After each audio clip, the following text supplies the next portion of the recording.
In 1955, the world is still catching its breath from global conflict, yet buzzing with a new kind of energy. Science fiction is becoming science fact. Rockets are piercing the sky, and the first computers, room-sized behemoths of whirring tapes and glowing vacuum tubes, are performing feats that once took armies of human calculators months, if not years. They cracked codes that altered the course of wars, plotted trajectories to the stars, and crunched numbers that unlocked secrets of the universe.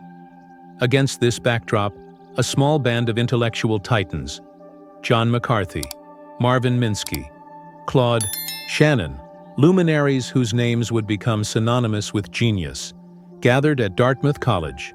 Their vision wasn't just about faster calculations. It was about something infinitely more profound: artificial intelligence. Can you feel the electric charge of that moment? They weren't just proposing a new field of study. They were challenging the very definition of intelligence, a gift humanity had long considered its exclusive domain. Their optimism was boundless, almost defiantly so. They believed, with the fervent conviction of true pioneers, that a single summer of focused effort could birth a machine that thinks.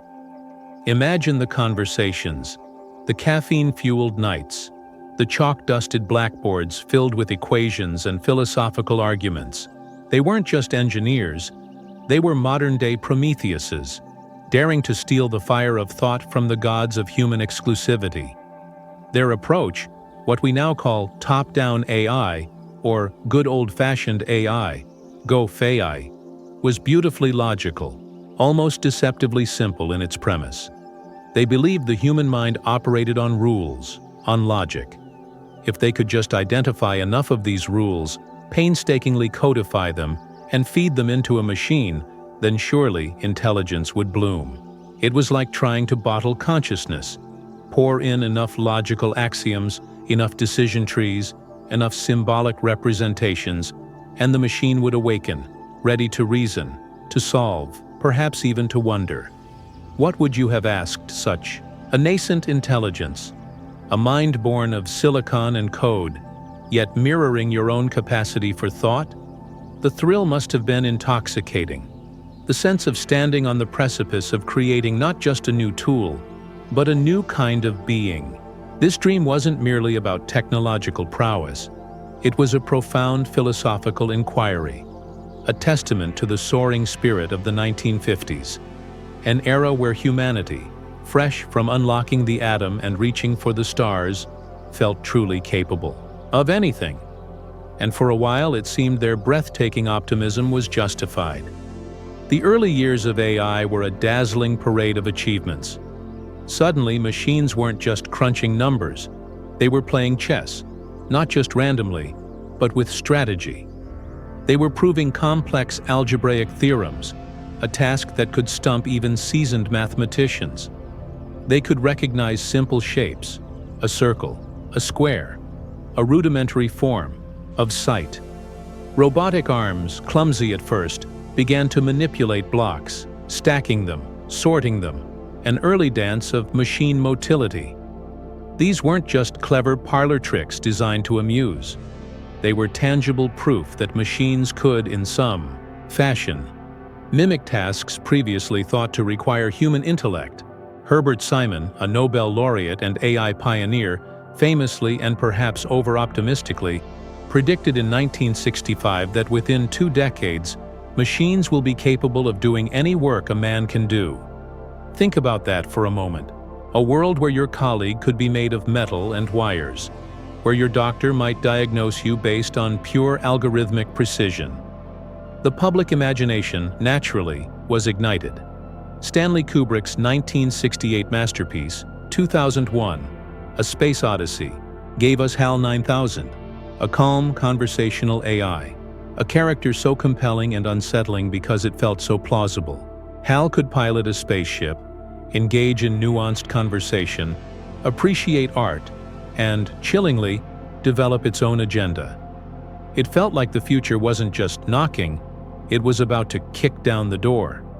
A machine that could outthink you in a game of strategy, or an artificial hand that could assemble delicate components.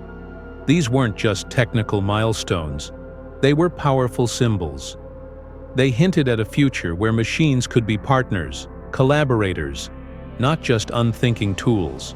The media, ever eager for the next big thing, amplified the hype. Researchers were hailed as modern alchemists, on the verge of transmuting inert silicon into something akin to sentience. But as with any intoxicating brew, the heady effects can mask a harsh reality. Beneath the surface of these triumphs, a formidable challenge was brewing, a brick wall that would test the limits of this initial, rule-based dream. By the late 1960s and into the 1970s, the exhilarating sprint of early AI began to slow to a frustrating crawl. The initial successes, while undeniably impressive, were achieved in highly constrained artificial environments. A chess program operates within a universe of 64 squares and clearly defined rules. A theorem prover works with the unambiguous language of mathematics. But the real world? That's a different beast entirely. Two colossal barriers emerged, seemingly insurmountable for the top-down approach: pattern recognition and common sense.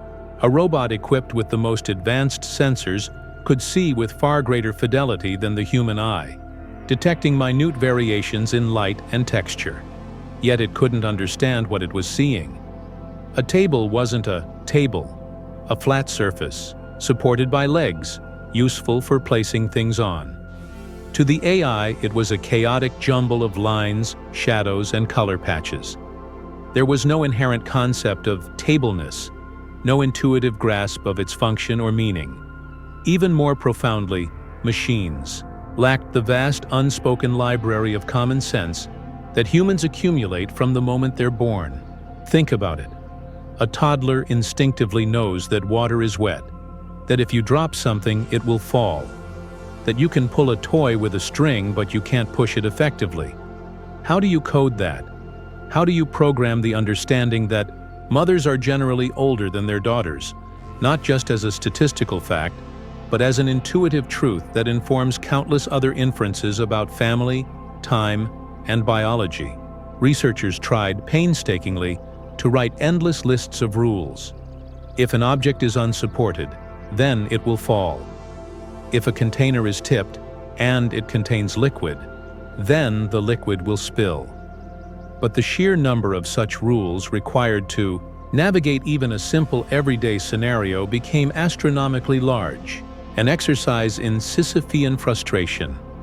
Imagine trying to teach a robot the nuances of a simple human interaction, like understanding sarcasm or recognizing a polite refusal. It was like trying to capture the ocean with a teaspoon. The dream of simply bottling human intelligence by transcribing its logical structures began to evaporate. The funding, once flowing freely, started to dry up as grand promises went unfulfilled.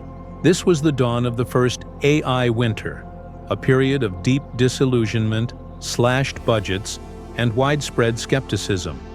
Have you ever poured your heart and soul into a grand vision, only to watch it collide with an unyielding obstacle, forcing you to question everything you believed? That's precisely where the field of AI found itself, humbled, perhaps a little bruised, but crucially not entirely defeated. The dream was too compelling to abandon completely. Let's fast forward. Decades have passed. AI has seen smaller renaissances, niche successes, but the grand vision of a truly thinking machine remains elusive. Then, 2011. A devastating earthquake off the coast of Japan triggers a colossal tsunami. The waves crash into the Fukushima Daiichi nuclear power plant, leading to a triple meltdown. Radiation levels skyrocket, creating a lethal exclusion zone. Human cleanup crews can only venture in for dangerously short periods. The estimated cost of decontamination? A mind-boggling $180 billion spread over 40 long years. 2 years later, in 2013, DARPA, the U.S. Defense Advanced Research Projects Agency, known for pushing the boundaries of technology, issued a direct challenge born from this crisis. Their robotics challenge aimed to spur the development of robots that could enter hazardous environments like Fukushima and perform essential, human-like tasks. Drive a vehicle, navigate rubble, open doors, climb ladders, remove debris, turn a crucial valve, connect a hose. The grand prize was $3.5 million. Teams from the world's top universities and research institutions, armed with the latest AI and robotics, flocked to compete. The world watched, hopeful. But when the cameras rolled, the results were sobering, to put it mildly. Most of the highly sophisticated robots stumbled, literally. Some couldn't maintain their balance. Many struggled with or outright failed, tasks that a human child could perform with ease. Opening a door became an epic struggle. Turning a simple valve, if it was slightly different from the one they'd been trained on, proved impossible. This wasn't just a series of isolated technical glitches. It was a profound, public wake-up call. Despite decades of incremental progress, AI, particularly in its robotic embodiment, was still leagues away from navigating the unpredictable complexities of the real world. The Fukushima challenge brutally exposed the lingering limitations of primarily rule-based systems. You could program a robot with meticulous instructions on how to turn a specific valve. Rotate hand X degrees clockwise. But if the valve was unexpectedly stiff, a bit rusty, or oriented at a slightly different angle, the robot was lost. It lacked the adaptability, the intuitive physical understanding that humans possess. This moment of collective televised failure forced a deep introspection within the AI community. What if the core problem wasn't just about writing more code or better rules? What if the entire approach needed a fundamental rethink?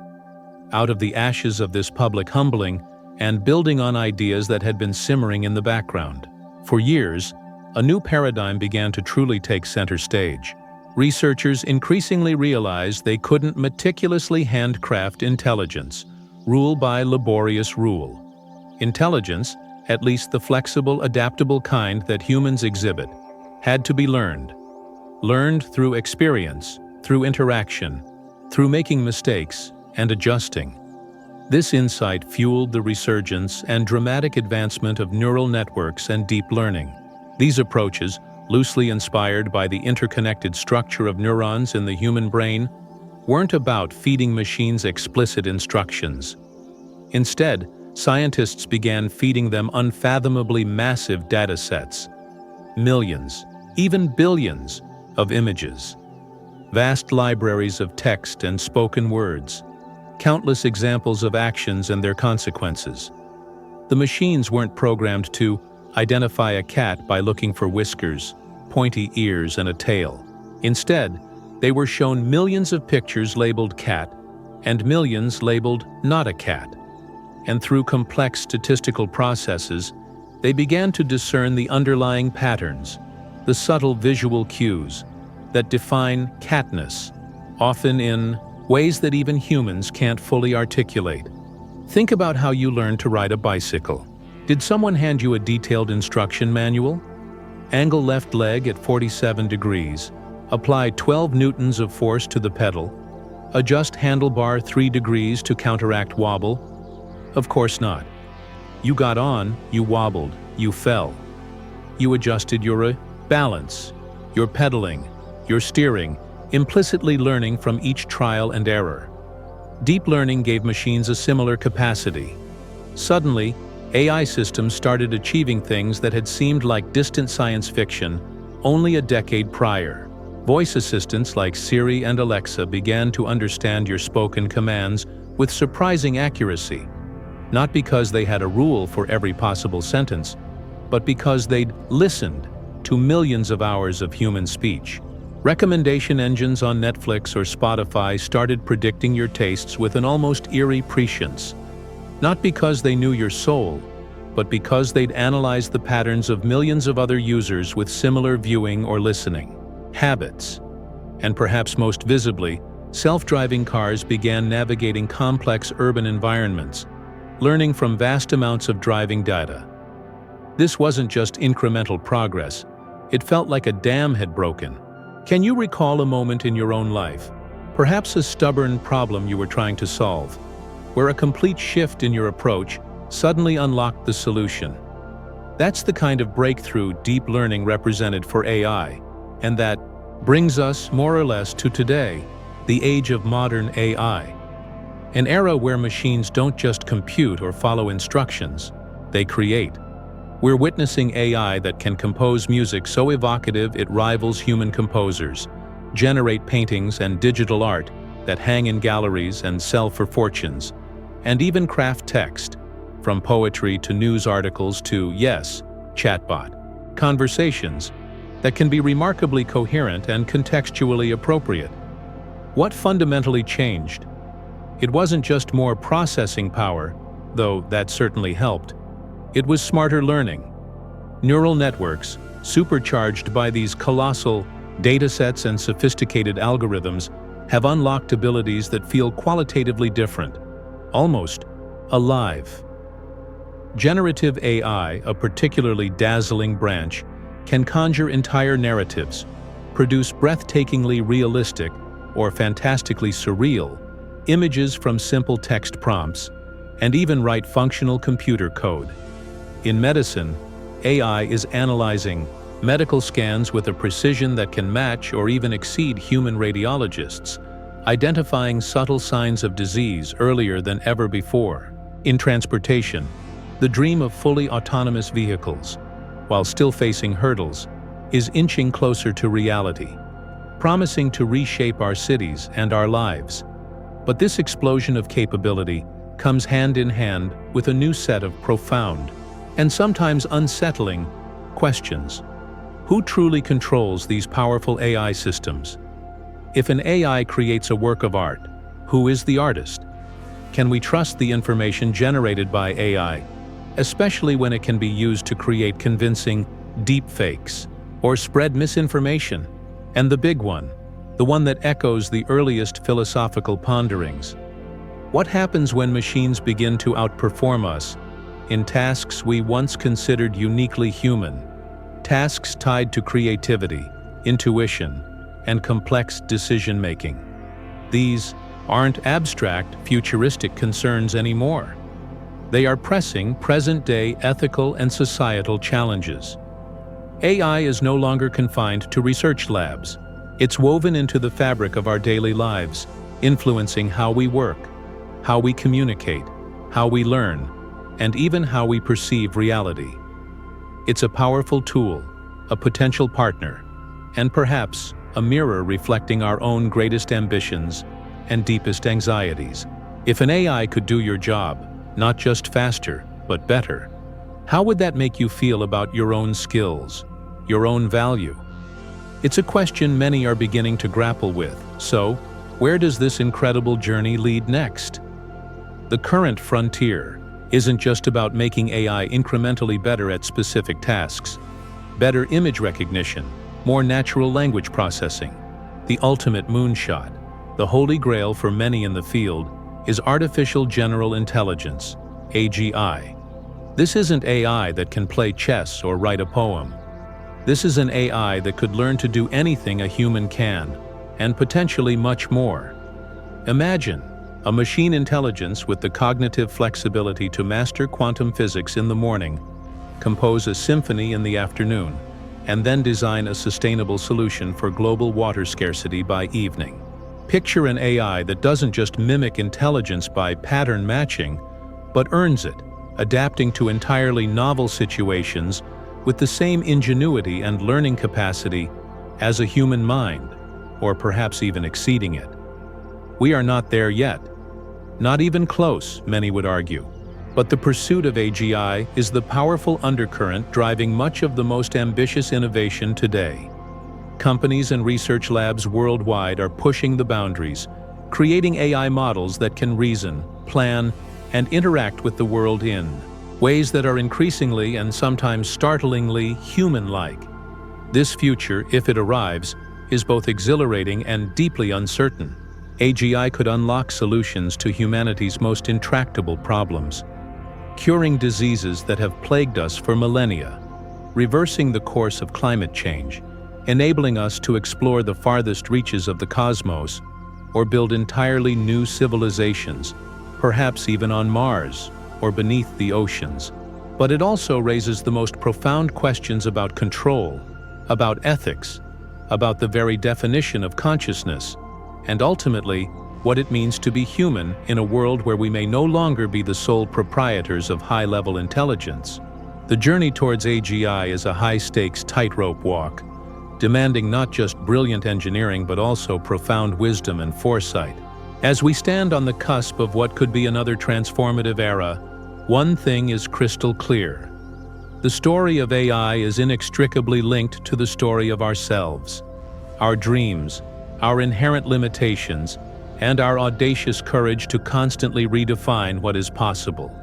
The epic saga of artificial intelligence, from those heady days at Dartmouth to the complex realities of today, is far more than just a chronicle of technological advancement.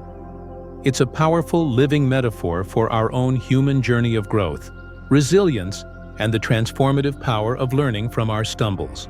Think about it. The initial, almost reckless optimism, so full of promise. Then, the humbling collision with reality. The AI winter where dreams seemed to freeze. But did humanity give up? No. Each setback, each brick wall, like the common sense problem or the Fukushima challenge, wasn't an endpoint, but a crucial data point. It forced researchers to step back, to question their fundamental assumptions, to rethink, adapt, and ultimately, to innovate their way to new, more powerful approaches. And isn't that a profound lesson for every single one of us? Life, in all its messy glory, is full of its own AI winters, moments when our ambitions meet unexpected resistance, when the path forward seems obscured. Whether you're chasing a personal dream, building a career, navigating a relationship, or trying to solve a problem that feels insurmountable, there will be times when you hit a wall.